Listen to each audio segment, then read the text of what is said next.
the term celluloid closet was coined by Victor Russo in 1980s to talk about the golden era of Hollywood, the queer representations on Hollywood screen. And then Lin Songhui from Hong Kong University, Chinese University of Hong Kong, coined the term celluloid comrades to talk about the kind of hidden representation of homosexuality on Chinese screen. And this has a very long history. So if we trace back to the Republican cinema, we saw the kind of ambiguous, gender ambiguous and sexually diverse characters. Nobody labeled them as gay and lesbian, but a lot of audience, and especially queer audience, would probably have some empathy or have some identification with those characters.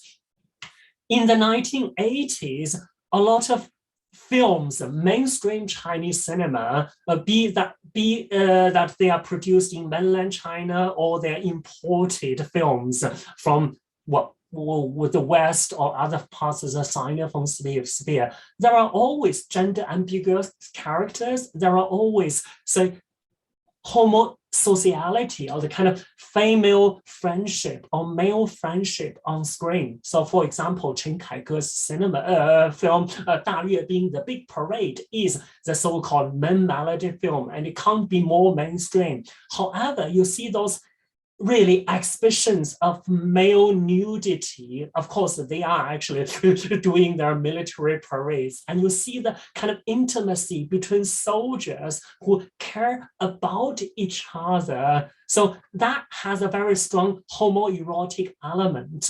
And similarly, 谢晋's film, Two Stage Sisters, also actually portrays the intimacy between those two girls, two young women who were theater actress and who grow up together, who take care of each other through thick and thin. And that can also be read as a kind of pre-queer cinema version, or a kind of the prehistory of Chinese queer cinema.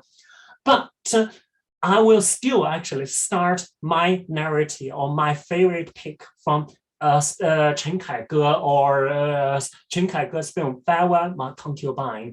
So Farewell My Concubine is a well-known film from the fifth generation filmmaker 陈凯歌. And this film is about the kind of relationship between two theater actors. And interestingly, a lot of earlier queer films refer to China's opera or theater heritage in that there was a very strong tradition of male cross-dressing and female cross-dressing, and even on-stage and off-stage homoeroticism in Chinese opera stage, on Chinese opera stage. So Farewell My Concubine can be read in many ways. It can be read as a national allegory, as a city's history, as a history featuring the kind of development of Chinese opera in the 20th century.